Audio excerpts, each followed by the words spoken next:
My dad lifted his glass like he was about to bless the room, but instead he said, "Some kids make you proud, others just take up space."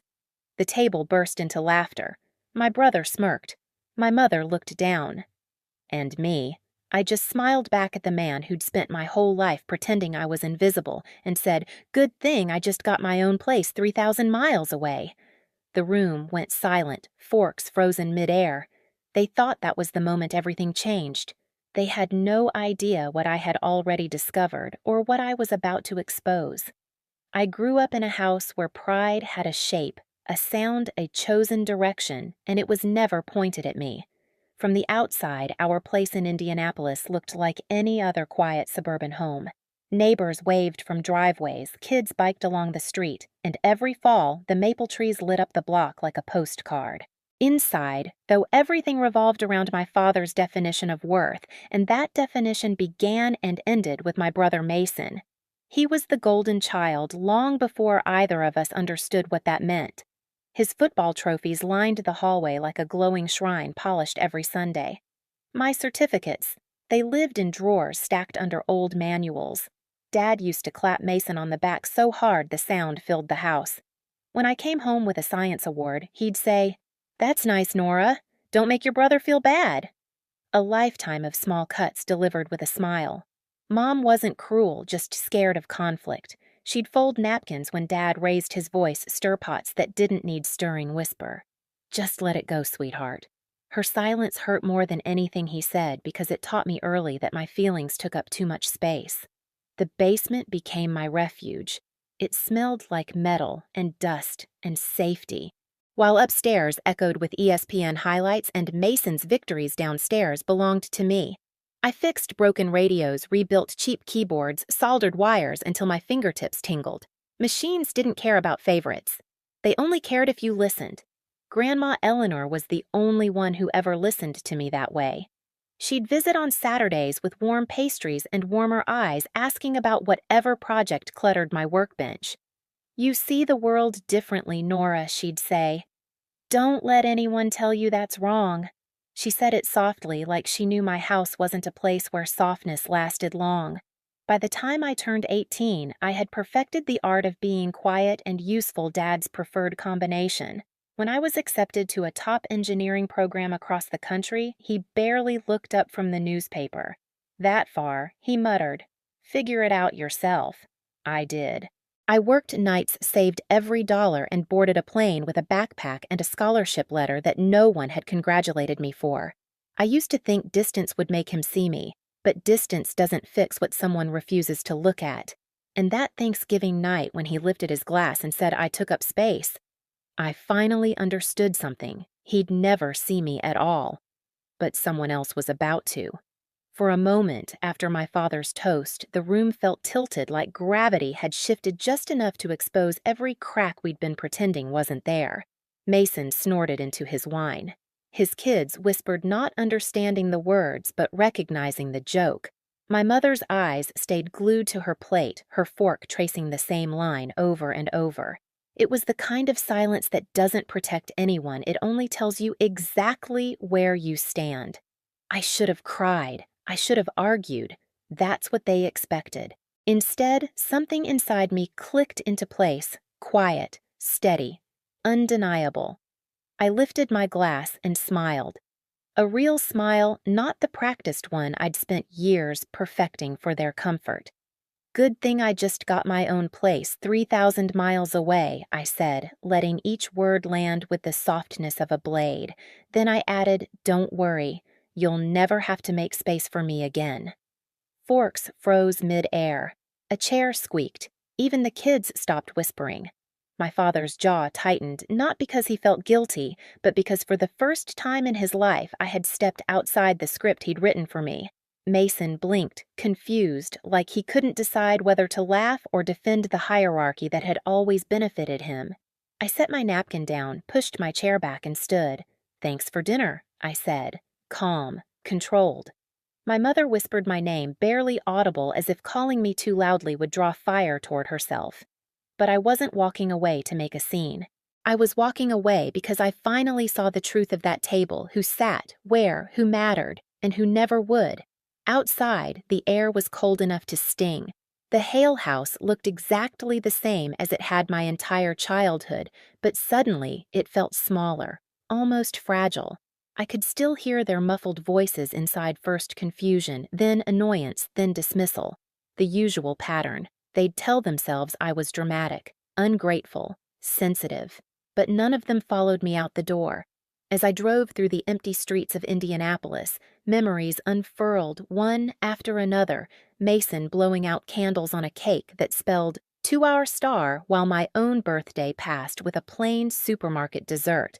Dad pacing the sidelines of every game, but forgetting the date of my robotics competition. Mom smoothing tension instead of standing up for me. The pattern had always been there. I had simply stopped pretending it might change. By the time I reached the hotel where I was staying, something inside me had shifted from hurt to clarity. Leaving that table wasn't the ending. It was the beginning of a boundary they never expected me to draw. I pulled out my phone and opened a message thread I hadn't touched in months, the one with my grandmother. I typed, "I'm in town. Can I see you tomorrow?" Her reply came within minutes, warm and immediate. "Of course, sweetheart." For the first time that night, I let myself breathe. As I lay in the dark, replaying Dad's words take up space, I felt something surprising rise in my chest. Not anger, not sorrow, resolve. They wanted to believe I was nothing but empty space. They were about to learn exactly what I could build with it. I met my grandmother the next morning at a small diner she loved, the kind with chipped mugs and the smell of fresh biscuits drifting through the air. She waved the moment I stepped in her silver hair, catching the light like something gentle in a world that rarely was. When I slid into the booth, she didn't ask what happened. She just reached across the table, took my hand, and said, "You look tired, Nora. Not in your face, in your spirit." I swallowed hard. She'd always seen through me with painful accuracy. We talked for hours about my work, about Seattle, about the apartment I'd finally made into a home. She asked for pictures, and when she saw the long walnut dining table I'd chosen, she smiled softly. "Equal seats," she said. "Good girl." Only then did she ask, "So, what did he say this time?" I repeated Dad's toast. Her eyes closed, and for a long moment, she didn't speak. When she finally did, her voice shook. "You deserved better than that since the day you were born." Hearing that from her, it hit deeper than the insult itself. After breakfast, we drove back to her house. She moved slowly now, leaning on the rail, but her spirit hadn't dimmed at all. Inside, the air smelled of lavender and old books. Photographs lined the walls, weddings, birthdays, holidays, and almost none of them included me. Not because she didn't love me, but because no one had bothered to bring a camera to the moments I existed in. She sat beside me on the sofa and said quietly, "Your father has always confused control with love. He built a world where only one child was allowed to shine. And Mason, well, he never questioned the spotlight." I didn't have to answer. She already knew. That afternoon, as she napped, I wandered through her living room and noticed something on her desk, a thick folder of bills payments statements. Nothing illegal, nothing alarming, just the quiet evidence of someone aging, someone managing too much alone. I realized how many decisions Dad had taken from her over the years, how many choices she'd quietly surrendered to keep peace. And I knew with a certainty I couldn't explain that I wasn't going to leave her the way he had left me. When I returned to Seattle the next week, the city's gray mist wrapped around me like an exhale. My apartment felt different, not just a refuge, but a declaration. I hung new curtains, rearranged furniture, bought fresh flowers. I built a life one small intentional detail at a time. At work, opportunities grew. I was trusted with projects that required precision and long nights, and I delivered. I didn't brag about it. I didn't send updates home, hoping for a reaction that would never come. I simply let the work speak on my behalf. Seattle wasn't a place I escaped to, it was a place I built myself into. During the holidays, I planned a Christmas dinner for the people who actually showed up for me. My neighbor who fixed my heater after a storm, my old professor who still sent encouraging emails, a colleague who once drove me to urgent care at 2 a.m. They were a strange, beautiful mix of personalities, but when they sat at my long table all at the same height, all treated equally, I felt something loosen in my chest. I didn't know then that the photos from that night warm faces me laughing at the head of my own table would travel far beyond Seattle, far enough to reach Indianapolis, far enough to rattle the very people who had insisted I took up too much space. The call came 3 days after Christmas, right as I was cleaning up the last of the dishes. My phone buzzed with a number I hadn't seen in months. For a second, I considered letting it ring out, but something instinct maybe told me to answer. My father didn't even say hello, so he snapped the whole town's talking about you. I leaned against the counter towel in hand. About me. Those pictures, he hissed. Your little Christmas gathering. People are saying you've replaced your real family. Your cousin posted some sentimental nonsense about how Nora finally built her own table. Do you have any idea how that makes us look? There it was. Not concern, not curiosity. Image. I kept my voice calm. I didn't post anything. You didn't have to, he shot back. Those photos are everywhere. Your mother can't even go to the store without someone asking what happened between us. That sounds like a question you should have answered years ago, I said quietly. The line went silent for a beat. Heavy charged. Then he said low and controlled. You embarrassed us. I almost laughed. Embarrassed them by having a warm dinner with people who cared enough to show up, by smiling in a photo, by not sitting at the kids' table forever. Before I could respond, I heard another voice in the background. A softer one. Older. Nora Sweetheart Grandma. My throat tightened. I'm here. I saw the photos, she said, her voice trembling with something that was not anger. It looked beautiful, honey. Dad cut in sharply. Mom, stay out of no, she said, firm and clear. You've controlled this family long enough. It was like hearing glass crack. She continued speaking directly to me. You built something gentle, something safe.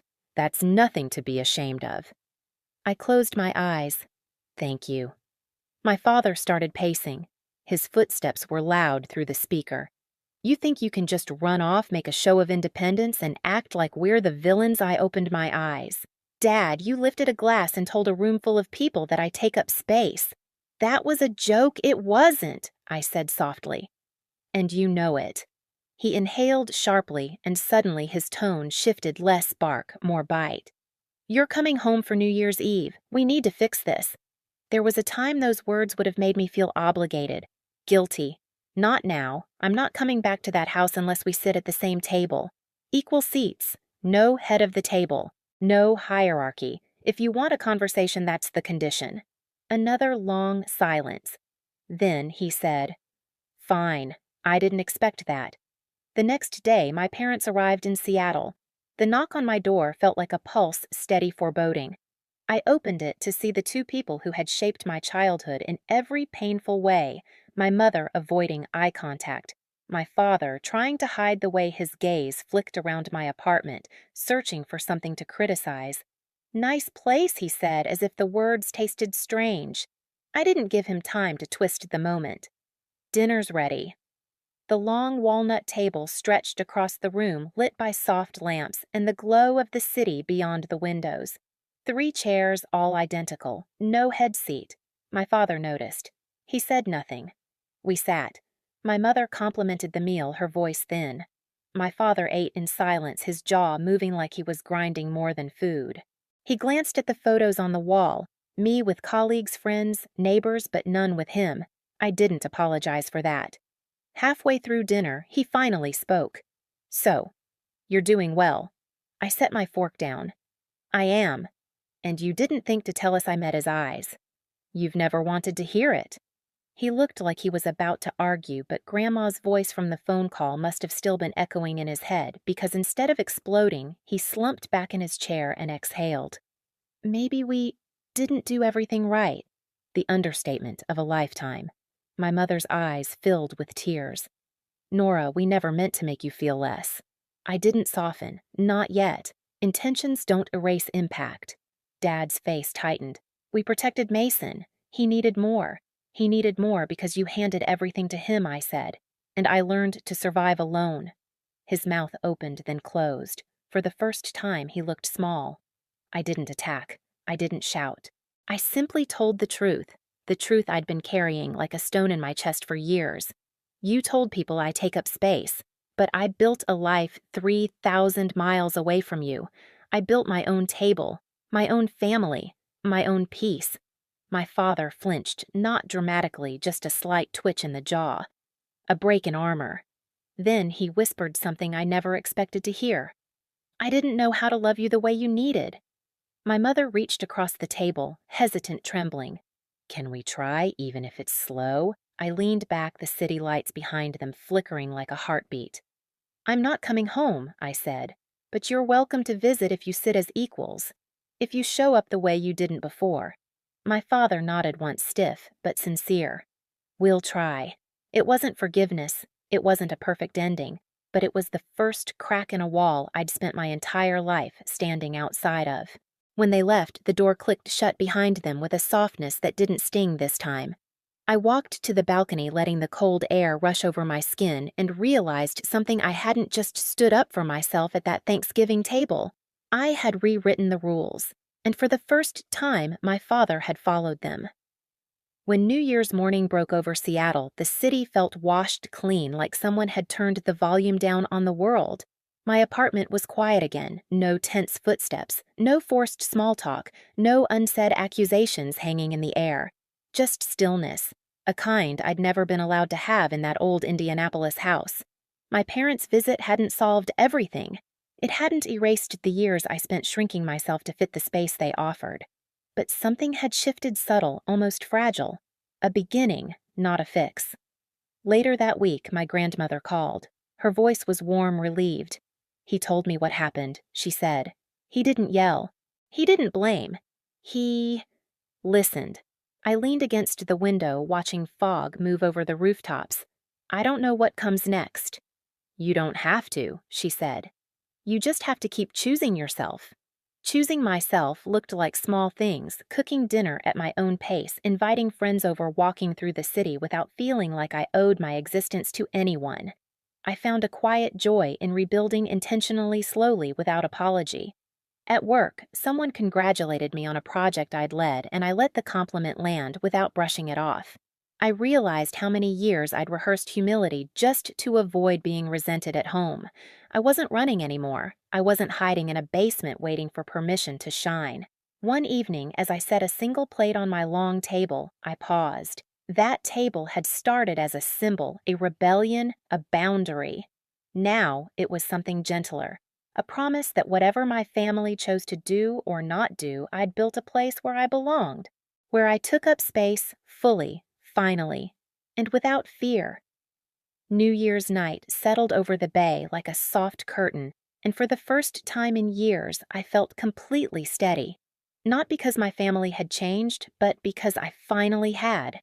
I stepped onto the balcony, the cold air brushing my face, and whispered the truth I'd fought so hard to learn. Some kids make their parents proud. Others make themselves free. If you've ever had to rebuild your own table, tell me in the comments. And if this story stayed with you, subscribe. There's more coming, and you won't want to miss the next chapter.